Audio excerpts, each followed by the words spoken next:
Olá, esse é o programa Municípios em Ação. No programa de hoje nós vamos ter a presença do Dr. Jorge Gama.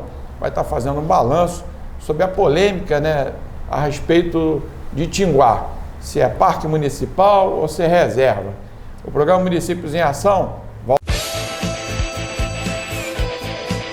Bem, estamos de volta, esse é o programa Municípios em Ação e nós temos a grata satisfação de estar recebendo aqui nos estúdios o Dr. Jorge Gama, ele que foi secretário de Estado, já foi secretário de Trabalho da Secretaria da Baixada e também do Governo Federal. Doutor deputado federal, eu quero agradecer a sua participação aqui no programa, doutor Jorge Gama. Eu quero agradecer a você, Renato, e aos ouvintes do seu programa Municípios em Ação. É um programa de fundamental importância para o levantamento das questões locais, para que se possa ter um debate qualificado, sério, sobre as questões que afligem o dia a dia da nossa população e o futuro do nosso município e da região da Baixada Fluminense. Muito obrigado por poder participar desse acontecimento. Doutor Jorge, muitas das pessoas jovens que estão nos assistindo no nosso programa não tiveram assim conhecimento da sua atuação, mas o senhor já teve uma passagem muito forte em várias esferas de governo, municipal, estadual, foi deputado federal. O senhor teve uma bagagem muito grande em termos de conhecimento, principalmente das causas aqui da Baixada Fluminense. Eu sempre atuei aqui na Baixada Fluminense e tive o cuidado de não me mudar da Baixada Fluminense. Eu não estou criticando quem se muda, quem vai morar na Barra, mas eu sempre procurei viver em Nova Iguaçu, morar em Nova Iguaçu, desde que me elegi vereador, aliás, desde que vim para cá com meus pais há 70 anos atrás. Portanto, eu tenho conhecimento da região e me interesso pelos assuntos da região. Isso é importante. Agora, esse mês agora, a imprensa toda do Brasil e do mundo nos falava em outra coisa a respeito de Tinguá. Tinguá, uma área importante de vegetação bastante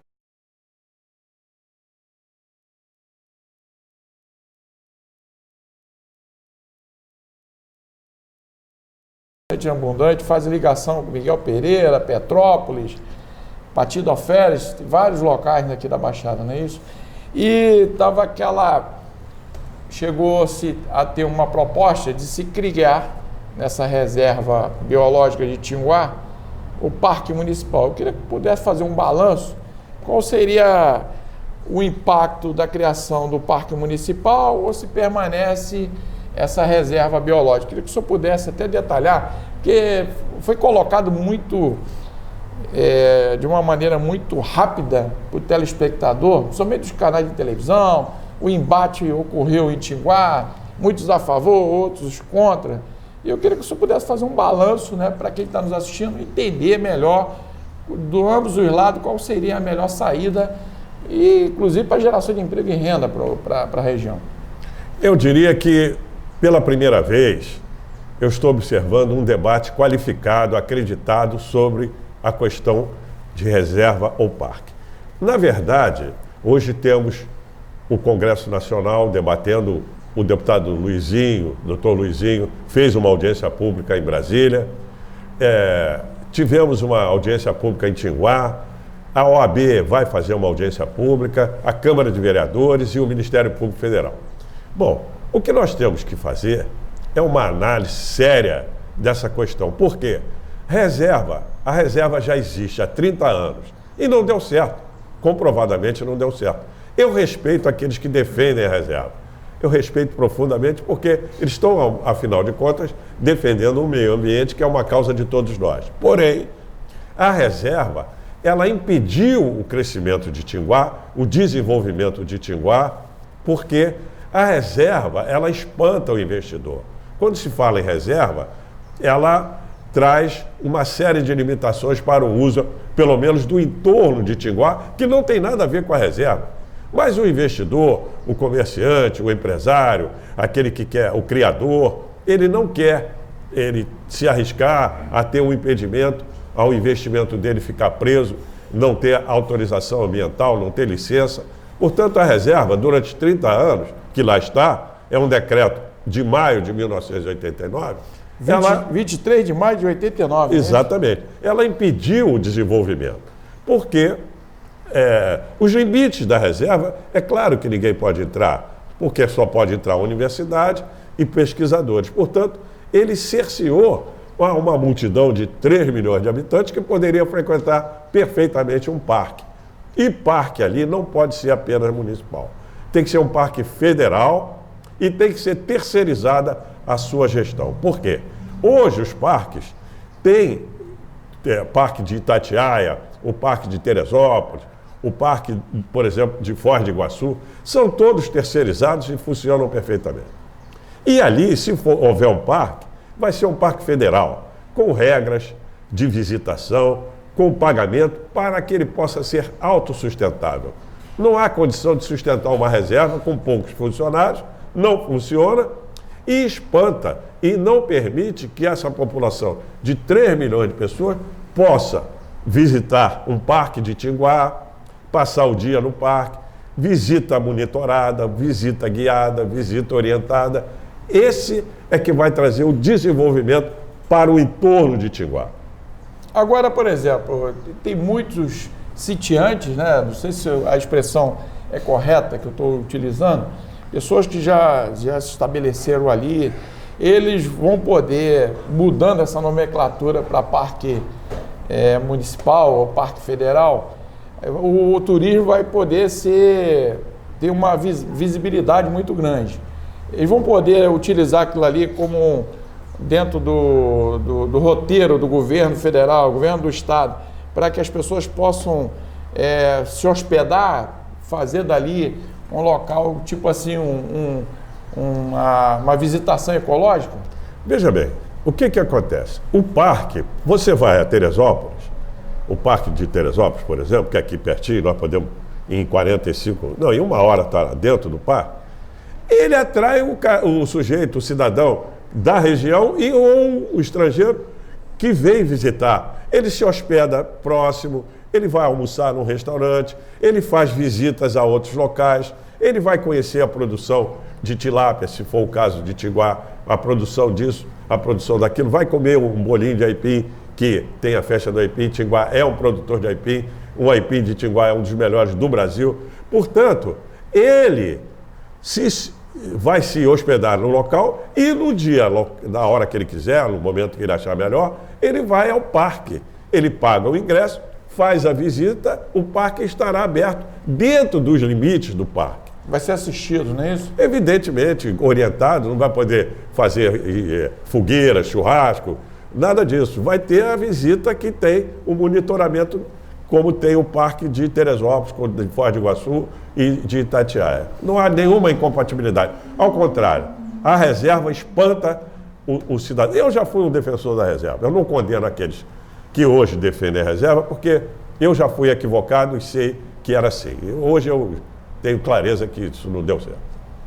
Esse é o programa Municípios em Ação e hoje com a participação especial do Dr. Jorge Gama, falando sobre os aspectos da questão de Tinguá. Nós vamos para um rápido intervalo, depois nós vamos saber mais sobre a importância, né, de Tinguá, não só pelo cenário da Baixada, pelo estado.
Bem, estamos de volta. Esse é o programa Municípios em Ação. Se você quiser acompanhar toda a nossa programação, assistir as entrevistas, muitas das vezes a pessoa sai de madrugada, está dentro do trem, está dentro do ônibus, está dentro dos aplicativos. É só você ligar na TV Metropolitana Rio, canal 2 da NET. Você pega teu telefone no Play Store, instala e você vai poder assistir a nossa entrevista. Muito bom. Né, e poder mandar até perguntas para o Dr. Jorge Gama aqui, porque nós possamos entregá-lo. E então eu quero falar direto com ele. Aí você entra no nosso blog, programa municípiosemAção.blogspot.com.br. Doutor Jorge Gama, essa questão, por exemplo, qual é a diferença de parque municipal e de reserva? Porque até então foi um conflito danado, as pessoas não entendem. A reserva, ela limita a entrada, é isso? A reserva, ela normalmente, pela legislação federal, é comandada pelo Instituto Chico Mendes. E a reserva é destinada à preservação, porém, com um público cativo, que são as universidades, os pesquisadores e nada mais. Portanto, a reserva tem uma visitação absolutamente limitada, pequena. E o parque não. O parque ele pode ser feito, a gestão do parque pode ser feita pelo governo federal, nesse caso pelo IBAMA, ou pode ser terceirizado e através, claro, de uma concorrência pública, etc, etc. E as normas são fixadas e você pode fazer a visitação pagando, visita paga. Por quê? Ele precisa ser autossustentável.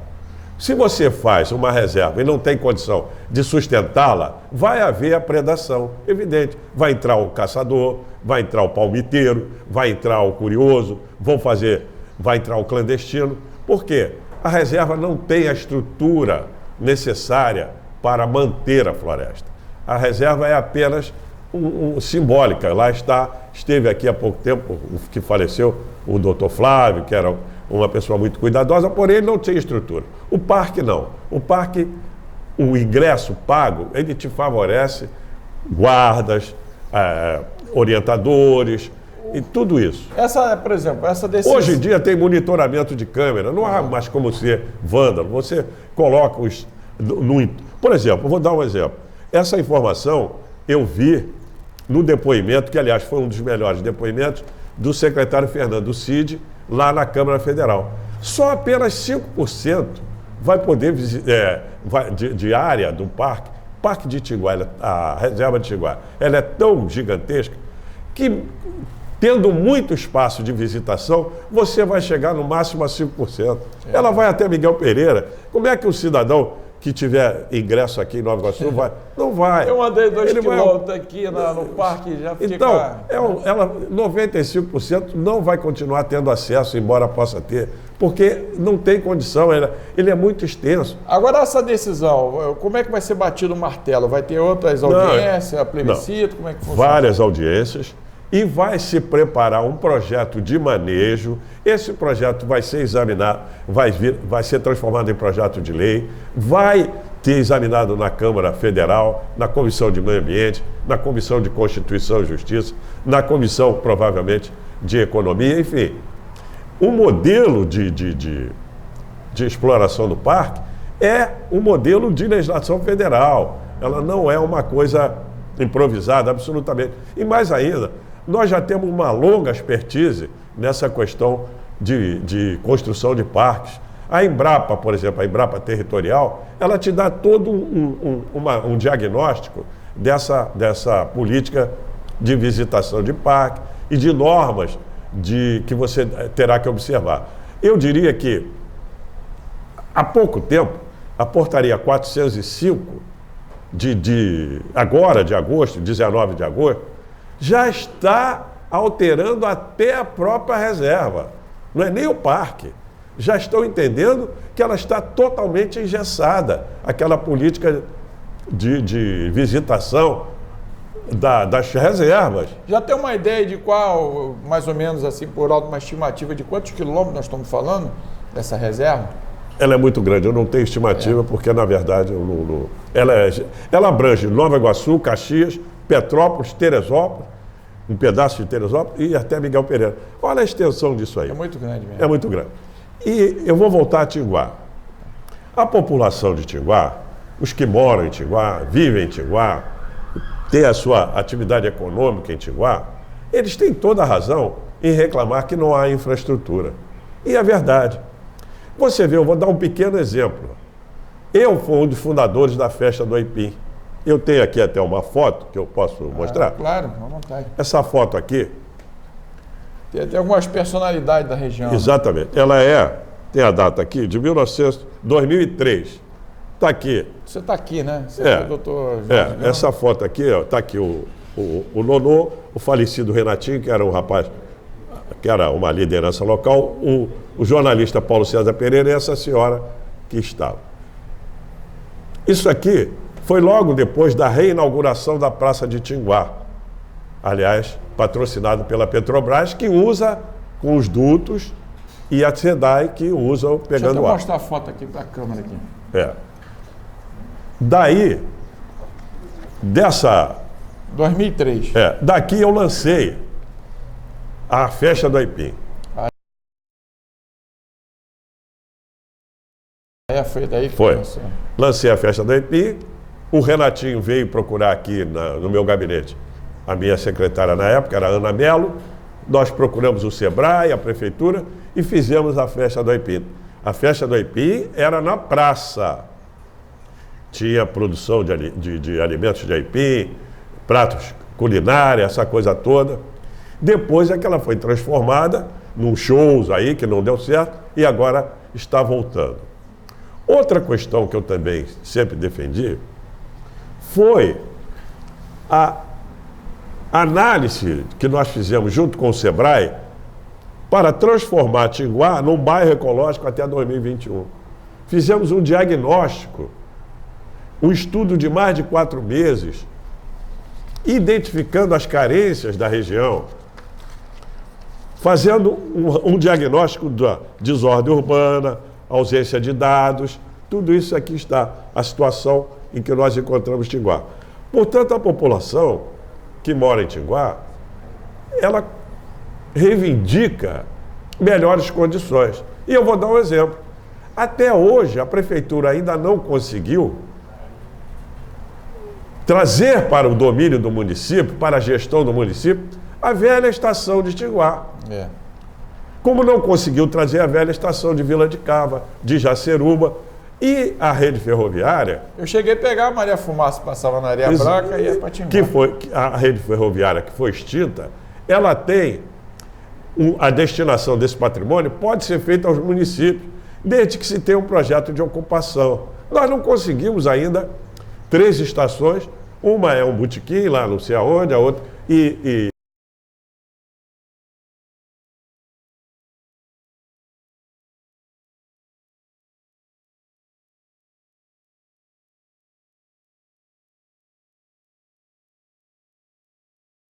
Tinguá está vazia. Portanto, eu não sei se tem alguém morando lá.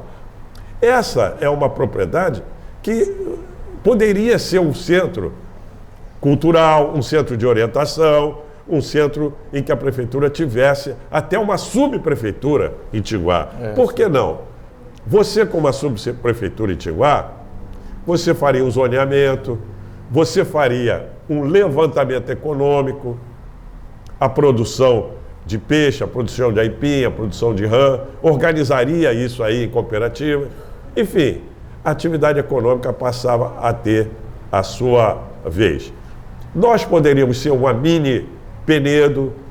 Nós temos água mineral, recentemente foi inaugurada lá uma fonte de água mineral, que era da Chuá, foi comprada por uma empresa aí agora. Temos um loteamento ecológico em Tinguá. Portanto... E eu estou vendo aqui, doutor João, falta pouca 262 quilômetros quadrados. É muita área. Então, quer dizer, muita Belfort área. Roxo tem 78, já é grande. Imagina essa área. Exatamente, tem quase 2 ou 3 Belfort Roxo. Então, o parque ia apenas contemplar 5% no máximo disso aí. Essa questão está sendo debatida agora com seriedade. Eu respeito os que defendem a reserva biológica, mas comprovadamente ela foi inaugurada há 30 anos atrás, através de um decreto 78.780, de 30 anos atrás, e não trouxe nenhum benefício. Se você for a Tinguá hoje e levar uma fotografia de 30 anos atrás e fizer uma comparação, é a mesma coisa. Isso é complicado. Esse é o programa Municípios em Ação, hoje entrevistando o Dr. Jorge Gama, fazendo um balanço geral da questão da importância de Tinguá. Nós vamos para um rápido intervalo, voltamos já já.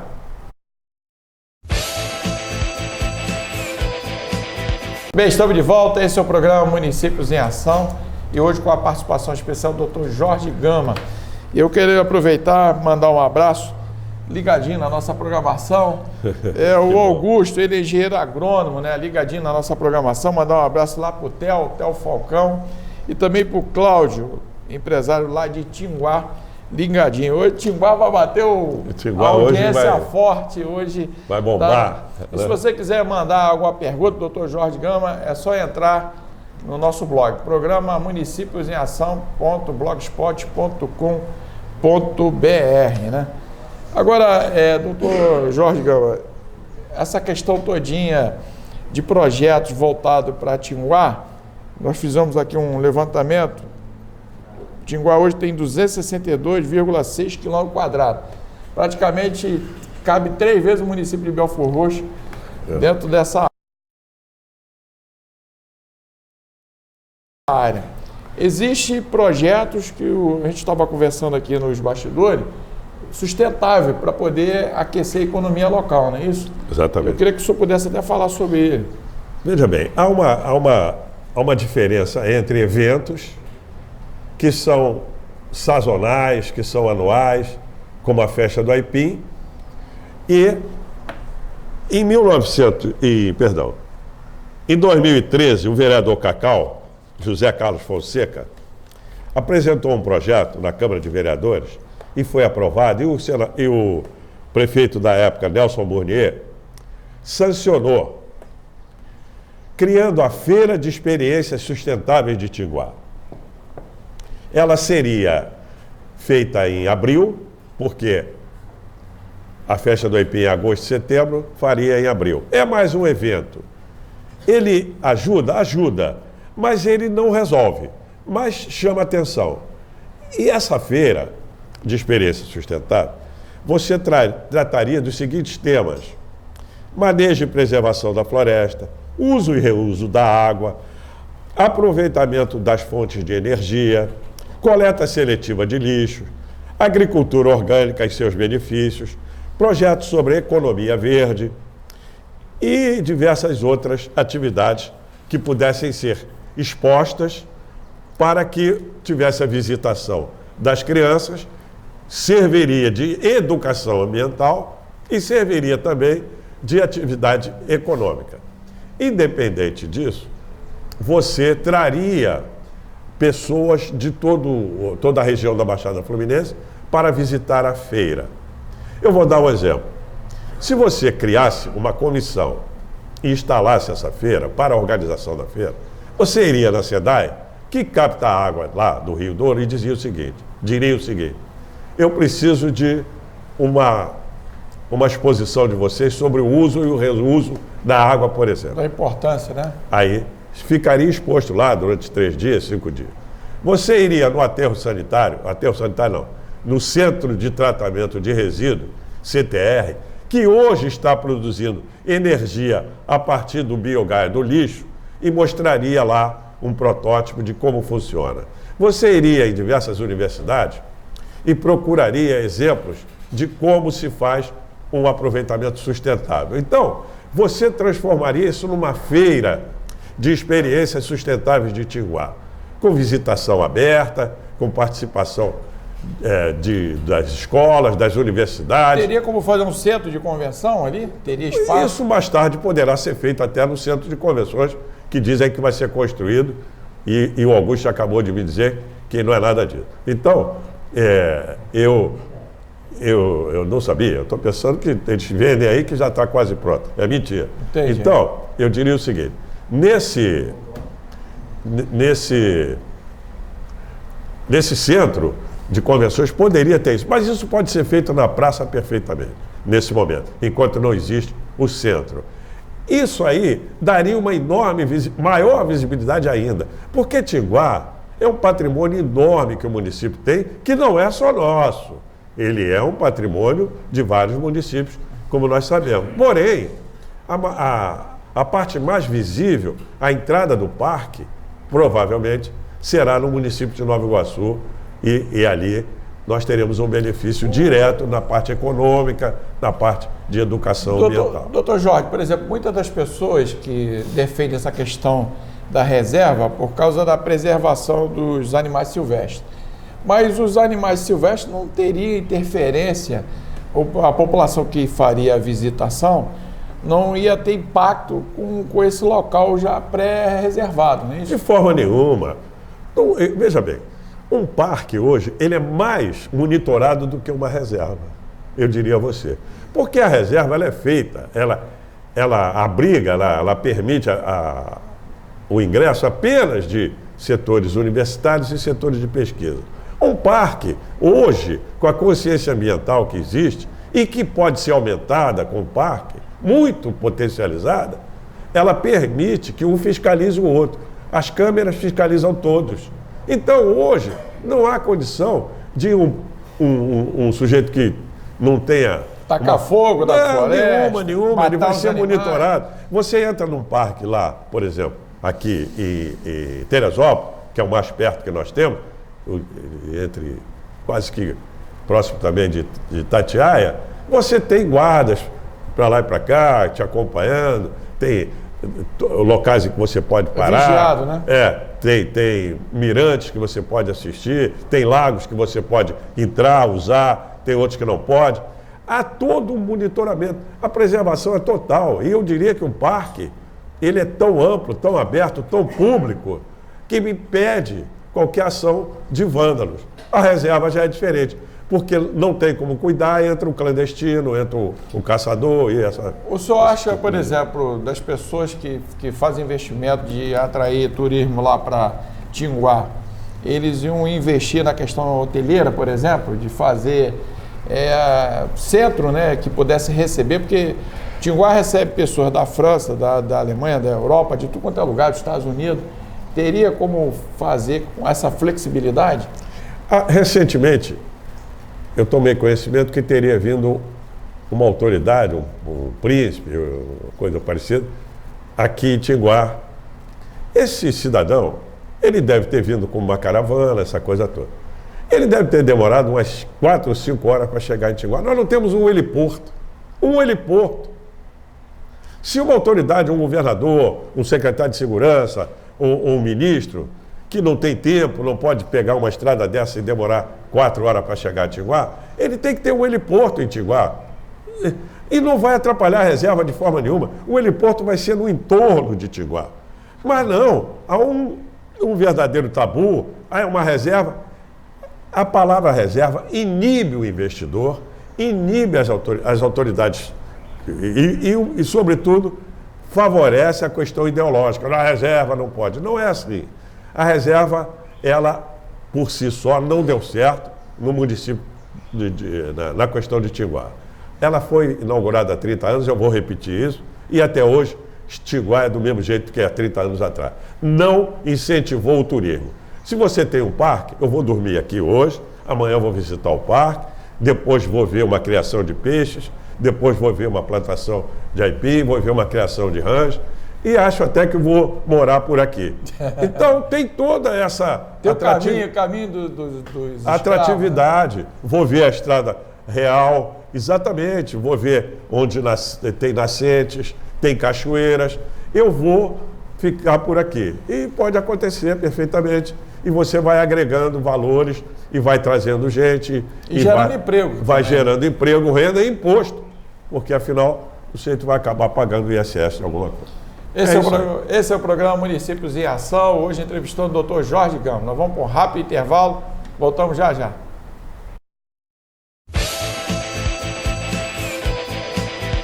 Bem, estamos de volta. Esse é o programa Municípios em Ação. Se você quiser participar, é só ligar na TV Metropolitana Rio.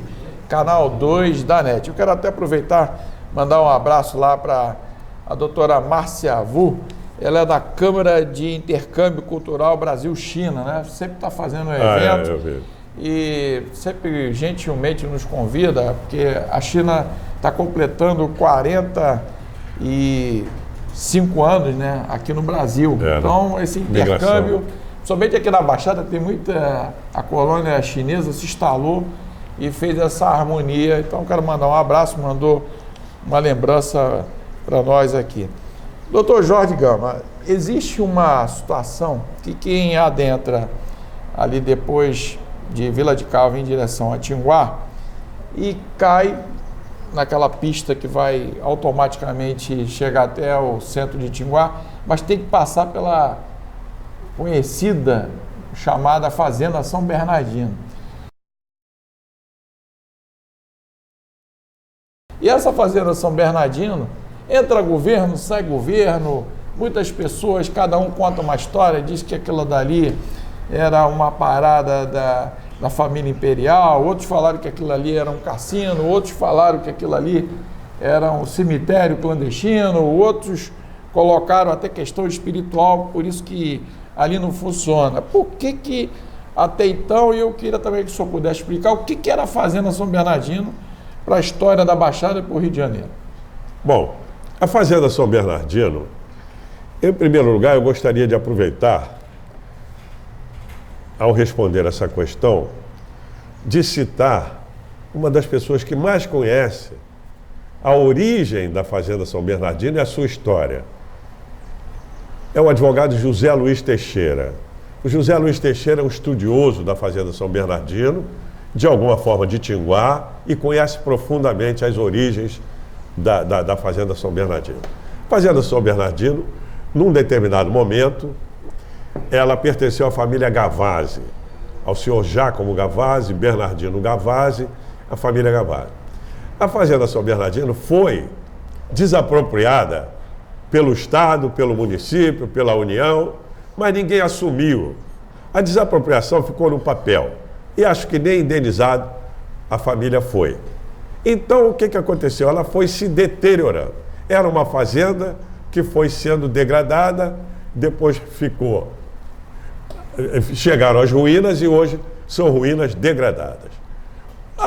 O secretário de Cultura do município, Marcos Monteiro, ele tem realmente uma visão também muito especial sobre a Fazenda São Bernardino e ele sabe das dificuldades do município, ele está tentando fazer a revitalização das ruínas para que ela passe a ter uma visitação guiada, passe a ter um destino mais relevante e mais nobre. Já a essa altura, não é a reconstrução da fazenda, é a preservação das ruínas e com uma história paralela, o secretário Marcos Monteiro tenta fazer isso. Também tem um advogado que já não mora em Nova Iguaçu, Dr. Zanon de Paula Barros, que também se interessa, é um estudioso da questão da Fazenda São Bernardino. Portanto, a Fazenda São Bernardino, ela foi vítima, como é que pode um próprio inanimado ser vítima? Foi vítima de excesso de desapropriação, mas sem ninguém assumir. Ela ficou órfã e foi sendo dilapidada. É verdade que a própria SEDAI tirou um pedaço do muro, a SEDAI, imagina. Isso é o que me dizem. Eu não tenho como provar. Teve dobrões de ouro mesmo escondido ali? Deve ter várias. Tem muitas lendas também sobre a fazenda. Porém, ela já foi uma fazenda, tinha senzala, tinha uma série de coisas da época da escravidão, e aquilo foi sendo subtraído aqui e ali durante esse período, porque a desapropriação ela ficou apenas no gabinete, apenas no papel, e não teve uma ação física para tomar conta ou para alguém se responsabilizar diretamente, o governo do Estado, do município ou da União. E essas televisões, essa TV Globo e outras, às vezes fazem filme lá, fazem séries lá, já tivemos o caso de filmagem lá. Mas nem isso incentivou o domínio e o uso e o bom aproveitamento da fazenda, e lá está são ruínas abandonadas. Não, o bom uso da fazenda, eu diria o seguinte, o atual secretário Marcos Monteiro, ele está tentando assumir a reconstrução das ruínas, a preservação das ruínas, não é reconstrução, é preservação, com visitas guiadas, dando um tom de um ponto turístico relevante no circuito de Tiguá, no caminho de Tiguá. Ele tem um esforço. Mas podia, hoje em dia, se poderia fazer, por exemplo, um fundo, um crowdfunding, para que a população pudesse colaborar, pudesse fazer um show ali de vez em quando, para que pudesse novamente chamar a atenção. Se for só burocraticamente, não vai a lugar nenhum. Entendi. Tem que unir forças de todo Exatamente. mundo, né, da população. É o caminho. Agora, doutor Jorge, Nova Iguaçu é um município estratégico, importante na Baixada para o estado do Rio de Janeiro. Na realidade, o escoamento de toda a riqueza do nosso país passa aqui em Nova Iguaçu. E foi conhecida como a terra da laranja, né? Era a terra... E era.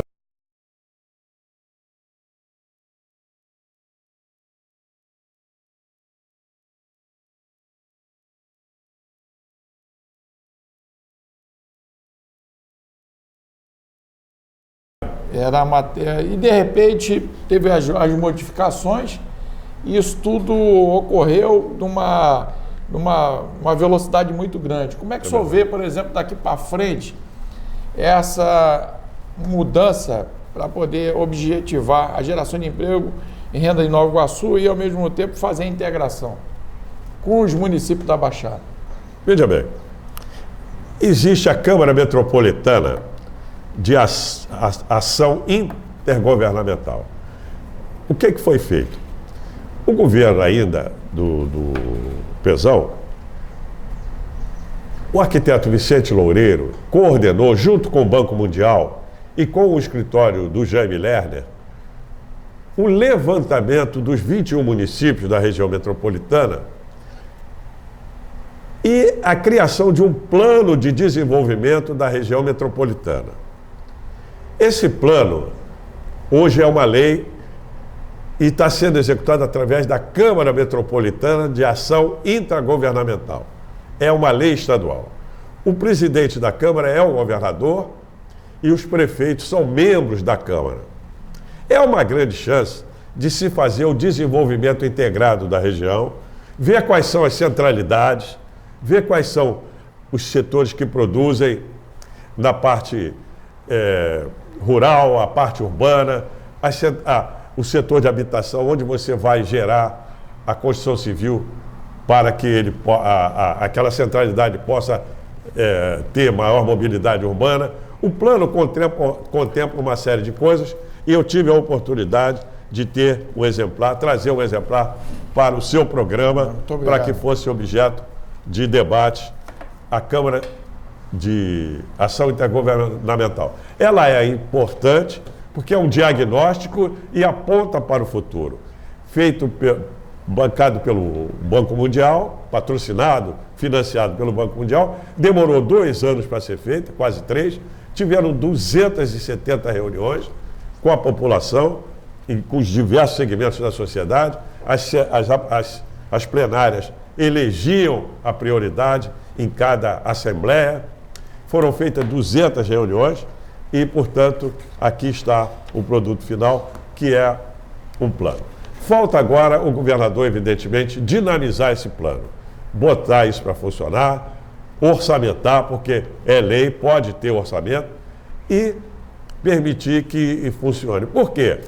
A autonomia municipal, ela proíbe, ela impedia, antigamente, de você fazer uma ação que pudesse criar uma rodovia, por exemplo, que pudesse passar por 2, 3 municípios. Hoje pode. Tem a lei dos consórcios municipais, tem o Estatuto da Cidade, tem o Estatuto da Metrópole. Então, hoje, o impedimento que havia pela autonomia municipal, você não podia fazer obra 1 milímetro depois do território do município. Não, hoje pode. Você pode fazer um consórcio e ali se fazer uma estrada, ali se melhorar até mesmo a questão da saúde, você ter uma unidade de saúde que possa atender diversos municípios, a questão segurança, escolar, né? Segurança, sobretudo segurança, você lembrou muito bem.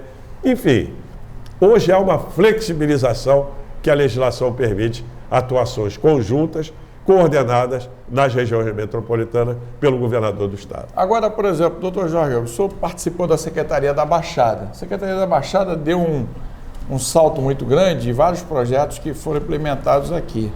Aí, nessa mudança de governo, a Secretaria foi extinta. Foi. Não estava na hora agora, até com uma apresentação desse projeto, revitalizar a Secretaria da Baixada? Teria que criar de novo? Como é que o senhor avalia? Não, eu avalio que esse momento já passou. Eu acredito agora que nós poderíamos sediar a Câmara Metropolitana de Desenvolvimento na Baixada, onde você teria, porque a Câmara Metropolitana, o estatuto dela, o presidente da Câmara é o governador.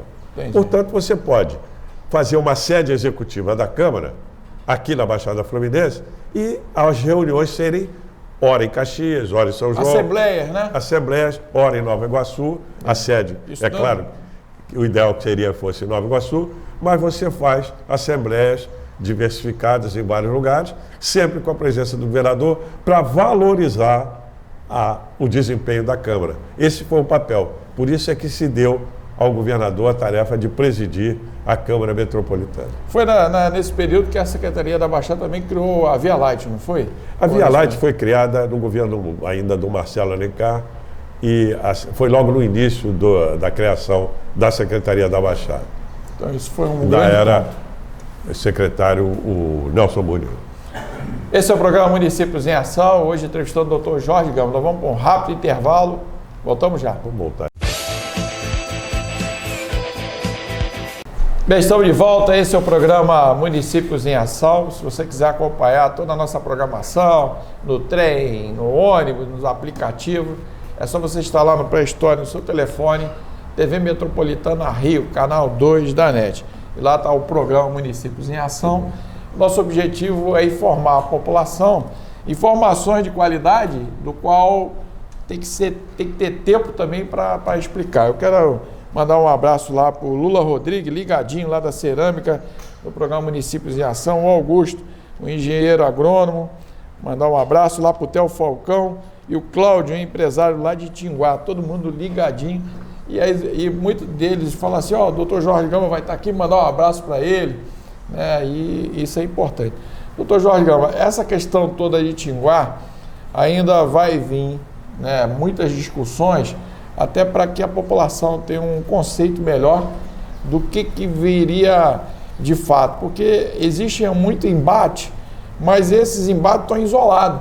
Seria interessante, até futuramente, eu acho que até um SESC de Nova Iguaçu, né, que tem um auditório para 800 pessoas, o programa Municípios em Ação podia até ser um dos colaboradores para fazer essa apresentação, porque essa discussão já está em Brasília, né? Os deputados federais já estão se mobilizando para poder se discutir sobre essa questão. Mas a população ainda está preocupada. Muitos acham que na hora que criar o Parque Municipal ele vai perder a autonomia do patrimônio dele, do benefício, né? Da área dele. Nada disso. E era importante ter esse esclarecimento, não é isso? É verdade. Veja bem, eu volto a insistir que esse momento é um momento muito rico para essa discussão retornar à agenda da cidade aqui e da região. E ela está sendo feita dessa maneira com todo cuidado, pelo que eu tenho observado. A reunião lá em Brasília foi proveitosa. Lá estavam os que defendiam a reserva e os que defendiam o parque. O que é preciso ter é bom senso. Não se pode partidarizar isso, nem questão ideológica, isso tudo é bobagem. Nós temos que olhar a questão prática. Nós temos um parque municipal, por exemplo, aqui em Nova Iguaçu. A entrada é ali pela Rua Pará. O parque municipal é um sucesso. Muita gente lá visita o parque é preservadíssimo. Então, está lá o parque feito municipal. Esse parque de Tinguá certamente terá que ser feito federal, porque envolve vários municípios.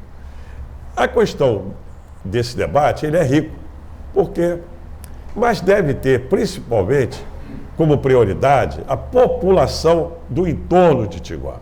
Dali é que deve nascer uma consciência de que o parque é melhor para eles.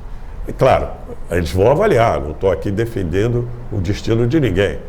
Porém, há anos atrás, quando se criou a reserva, houve uma consulta pública e o parque venceu, mas acabou sendo a reserva. Já teve essa discussão? Já teve logo há 30 anos atrás. Hoje se verifica que não deu certo, a reserva não funcionou. Nós temos lá em Tijuá a Onda Verde, por exemplo, que é o Hélio Vanderlei, que lá está há 20 anos ou 30 anos, defende o parque, tem um estudo sobre o parque, muito bem feito, um passo a passo, cada etapa para que se crie o parque. O parque não pode ser criado da inspiração de ninguém. Ele tem todo um mecanismo, uma agenda de etapas a serem cumpridas. É um ritual, né? Um ritual para a segurança do morador, a segurança do entorno do parque e a segurança o sucesso do próprio parque. Tem lá o Marcelo Reis, tem lá o Nonô, tem lá várias pessoas, Dona Marli, e todo mundo lá está defendendo uma nova recategorização da unidade de conservação. Então, eu defendo, insisto, o parque porque eu tenho certeza que com o parque haverá um desenvolvimento econômico, social, cultural e ambiental. Mas a prefeitura deveria, inicialmente, fazer um zoneamento, criar uma subprefeitura, conquistar a estação de trem que lá está abandonada no patrimônio. Revitalizar o que tem, né? Exatamente. Criar normas ali, fazer um levantamento cadastral dos produtores, enfim, ela criar a motivação e defender ali a mobilidade urbana, a preservação. Tem várias coisas que ela pode ser feita antes de se fazer, paralelamente à discussão do parque, tem que ter uma presença do poder público municipal organizando esse novo momento, essa nova virada de jogo aí. Bem, esse foi importante, todo esse esclarecimento. É claro que o Dr. Jorge Gama vai voltar. Faça aqui, deixa aberto para quem está nos assistindo, porque tem pessoas também que têm ideias contrárias. Perfeitamente, a democracia se faz de debate, de posições contrárias. Agora, evidentemente que o radicalismo e a intransigência, a intolerância, a prepotência, a arrogância não levam a lugar nenhum. Por isso que a gente deixa aberto aqui, eu quero participar, eu quero dar minha opinião, eu sou contrário e tal. É para isso. Aqui está aberto, né? O canal está aberto. E o programa presta um grande serviço quando faz esse tipo de debate. Isso é importante. Eu quero agradecer a sua participação, doutor Jorge. Toda vez que nós viemos aqui contar com sua presença, sempre enaltece. O Estado do Rio de Janeiro ganha. Tem muitos assuntos aí, mas o programa acaba ficando curto, porque se a gente abrir muito, não dá tempo de dar melhores detalhes. E a população que acorda de madrugada, né, que muitas das vezes não tem noção, as informações são muito rápidas. Hoje em dia, em 10 linhas, faz um resumo de uma história. Então é importante que as pessoas que construíram a história da Baixada Fluminense, de Nova Iguaçu e do Estado, possam informar. Que o papel nosso do Programa Município em Ação é fazer com que essa informação seja uma informação de qualidade. Então, eu agradeço a sua participação e gostaria das suas considerações finais. Eu agradeço imensamente a oportunidade de voltar ao Programa Municípios em Ação, de poder expressar a minha opinião. Não sou o dono da verdade, longe disso. Conheço razoavelmente a questão de Tijuá.